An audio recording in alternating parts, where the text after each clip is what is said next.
സ്നേഹമുള്ളവരെ, ആണ്ടുവട്ടം 5-ാം ഞായർ ദിവ്യബലി മധ്യേ നാം ശ്രവിക്കുന്ന സുവിശേഷ ഭാഗം മർക്കോസ് 1-ാം അധ്യായം 29 മുതൽ 39 വരെ വാക്യങ്ങളാണ്. മർക്കോസിന്റെ സുവിശേഷ പ്രകാരം യേശുവിൻ്റെ ആദ്യ രോഗശാന്തി ശുശ്രൂഷ സംഭവിക്കുന്നത് ഒരു ഭവനത്തിലാണ്. അവൻ ശിഷ്യരോടൊത്ത് മാത്രം ഭവനത്തിൽ പഠിപ്പിച്ചുകൊണ്ടിരിക്കുമ്പോഴാണ് ഇത് അരങ്ങേറുന്നത്. ഈ സ്ഥലം പത്രോസിന്റെയും അന്ത്രയോസിന്റെയും വീടാണ്. സൗഖ്യം പ്രാപിച്ച രോഗി പത്രോസിന്റെ അമ്മായിയമ്മയാണ്. ഒരു സൗഖ്യ ശുശ്രൂഷയുടെ മാതൃകാപരമായ എല്ലാ ഘടകങ്ങളും ഈ സംഭവത്തിൽ ഉൾച്ചേരുന്നുണ്ട്. 1. രോഗവിവരണം. 2. സൗഖ്യത്തിനായുള്ള അഭ്യർത്ഥന.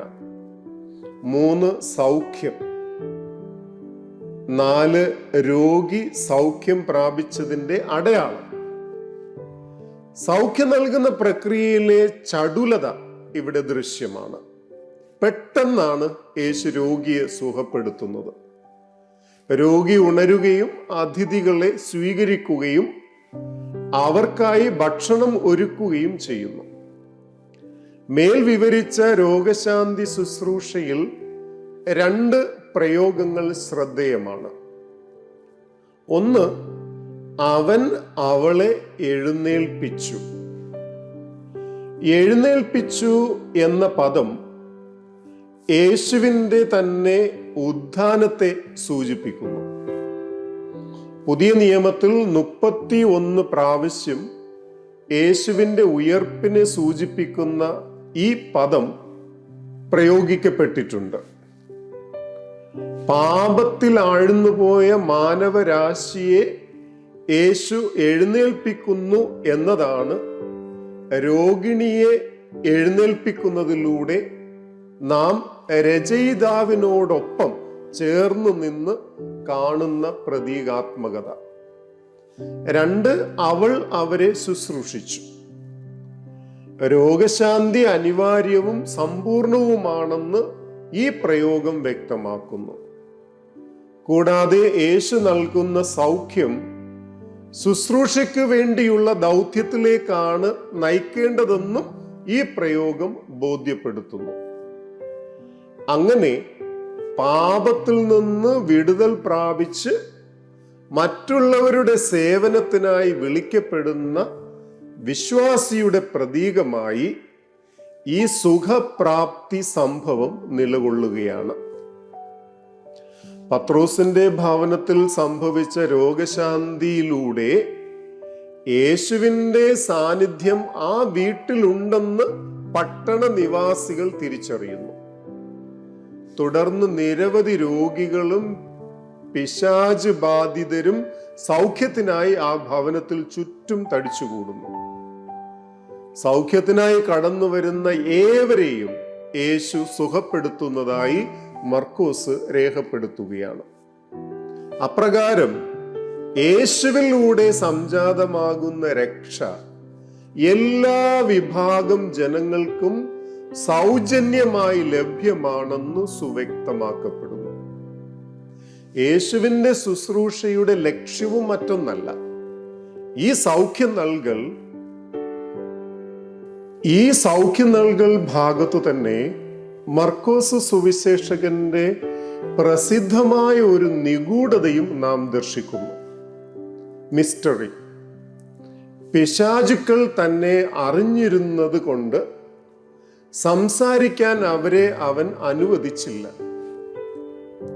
തൻ്റെ വ്യക്തിത്വം വെളിപ്പെടുത്തപ്പെടാൻ ആഗ്രഹിക്കായികയാൽ ദുരാത്മാക്കളോട് യേശു നിശബ്ദരാകാൻ കൽപ്പിക്കുന്നു. ഈ കൽപ്പന അശുദ്ധാത്മാക്കൾക്ക് മാത്രമല്ല, തൻ്റെ കൂടെ നടന്ന ശിഷ്യർക്കും യേശു പിന്നീട് നൽകുന്നുണ്ട്. ഈ നിശബ്ദതയുടെ നിഗൂഢ ക്രിസ്തുത്വം, മെസ്സാനിക് സീക്രട്ട് എന്ന് അറിയപ്പെടുന്നു. അതായത് യേശുവിൻ്റെ വ്യക്തിത്വം പീഡാസഹനം, മരണം, ഉത്ഥാനം എന്നിവയുടെ വെളിച്ചത്തിൽ മാത്രമേ അനാവരണം ചെയ്യപ്പെടാൻ പാടുള്ളൂ. അതിനു മുൻപ് യേശുവിൻ്റെ വ്യക്തിത്വം വെളിപ്പെടുത്താനുള്ള ഏതൊരു ശ്രമവും അനവസരത്തിലുള്ളതാകുന്നു. കാരണം ജനക്കൂട്ടം യേശുവിനെ അത്ഭുത പ്രവർത്തകനായി മാത്രം പരിഗണിക്കുവാനുള്ള സാധ്യത ഉണ്ടാകുന്നു. ആയതിനാൽ യേശുവിൻ്റെ യഥാർത്ഥ വ്യക്തിത്വം കുരിശിന്റെ പശ്ചാത്തലത്തിലാണ് തിരിച്ചറിയേണ്ടതെന്ന് മർക്കോസ് നിഷ്കർഷിക്കുന്നു. പീഡിപ്പിക്കപ്പെടുന്ന ഒരു വിശ്വാസ സമൂഹമാണ് മർക്കോസിന്റെ ആദ്യ ശ്രോതാക്കൾ. അവർ വിശ്വാസികളായിരുന്നുവെന്ന സത്യം മറ്റുള്ളവർ തിരിച്ചറിഞ്ഞിരുന്നത് പീഡനത്തിന്റെ ഭാഗമായി അവർ കൊല്ലപ്പെട്ടപ്പോഴാണ്. അതുകൊണ്ട് നിഗൂഢ ക്രിസ്തുത്വം മർക്കോസിന്റെ ആദ്യ ശ്രോതാക്കളുടെ ജീവിത സാഹചര്യവുമായും ബന്ധപ്പെട്ടിരിക്കുന്നു. കഫർനാമിലെ ഏറെ തിരക്കേറിയ ഒരു ദിവസത്തെ ശുശ്രൂഷയ്ക്ക് ശേഷം ഏകാന്തതയിലേക്ക് പിൻവാങ്ങുന്ന യേശുവിനെയാണ് സുവിശേഷകൻ തുടർന്ന് അവതരിപ്പിക്കുന്നത്. പിതാവുമായുള്ള ഗാഢബന്ധം സ്ഥാപിക്കുന്നതിന് വേണ്ടിയാണ് വിജനമായ ഇടങ്ങൾ യേശു തേടുന്നത്. ജനസഞ്ചയത്തിൽ നിന്ന് ലഭിക്കുന്ന പേരും പ്രശസ്തിയും ഉപേക്ഷിച്ചുകൊണ്ട് പിതാവിൻ്റെ ഹിതം അന്വേഷിക്കുവാനുള്ള സന്ദർഭങ്ങളാണ് യേശുവിൻ്റെ ഏകാന്തത അഥവാ വിജനത. വിജനതയിലായിരുന്ന യേശുവിനെ കണ്ടെത്തിയ ശിഷ്യരുടെ ആഗ്രഹം യേശു കഫർനാമിലെ ജനമധ്യേ തിരിച്ചെത്തണമെന്നതാണ്. എന്നാൽ യേശു തൻ്റെ ശുശ്രൂഷയുടെ പരിധി മറ്റുള്ളവരിലേക്കും വ്യാപിപ്പിക്കുവാൻ ആഗ്രഹിക്കുന്നു. യേശുവിനെ പരിമിതപ്പെടുത്താനുള്ള ശിഷ്യരുടെ ശ്രമം യേശു വിഫലമാക്കുന്നു. കാരണം ദൈവരാജ്യ പ്രഖ്യാപനമാണ് യേശുവിൻ്റെ യഥാർത്ഥ ലക്ഷ്യം. പ്രിയമുള്ളവരെ, കർത്താവിനോട് ചേർന്ന് നിൽക്കുക.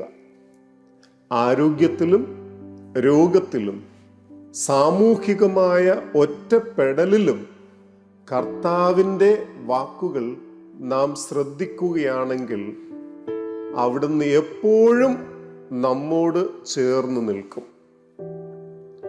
നാം ദൈവം മുൻപാകെ അവിടുത്തെ പ്രിയപ്പെട്ടവരായി നിൽക്കുമ്പോൾ നമുക്ക് രോഗശാന്തി അനുഭവപ്പെടുന്നു.